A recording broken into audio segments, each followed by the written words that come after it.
உருளைத்தோலில் மிக குறைந்த அளவு கொழுப்பு, கொலஸ்ட்ரால், சோடியம் உள்ளது. தோலுடன் சேர்த்து சமைக்கும்போது கிழங்கில் உள்ள கலோரிகளை அதிகரிக்காது. ஆகவே உருளைக்கிழங்கு சாப்பிட நினைப்பவர்கள் தோலுடன் சேர்த்து சாப்பிடும்போது உங்கள் உடல் எடையை குறைக்கலாம்.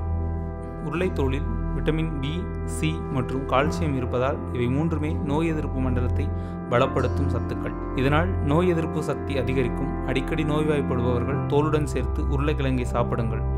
இதிலுள்ள பைட்டோகெமிக்கல் புற்றுநோயை தடுக்கிறது. அதேபோல் ஏற்கனவே புற்றுநோய் இருப்பவர்களுக்கு நோய் பரவாமல் இருக்கவும் அடுத்த நிலைக்கு செல்லாமல் இருக்கவும் உதவுகிறது. சர்க்கரை அளவு குறைக்கிறது. உருளைக்கிழங்கு தோலில் அதிக நார்ச்சத்து இருப்பதால் அவை குளுக்கோஸ் அளவை கட்டுப்பாட்டில் இருக்க உதவுகிறது. குறிப்பாக இரவில் நாம் சாப்பிடும் உணவுகள் சர்க்கரை அளவை அதிகரிக்க செய்கின்றன. இரவுகளில் உருளைக்கிழங்கு தோலை டயட்டில் எடுத்துக்கொண்டு பாருங்கள். இரத்தத்தில் குளுக்கோஸ் அளவு கட்டுக்குள் இருக்கும். உருளைக்கிழங்கு தோலை சூப்பாகவும் செய்து சாப்பிடலாம்.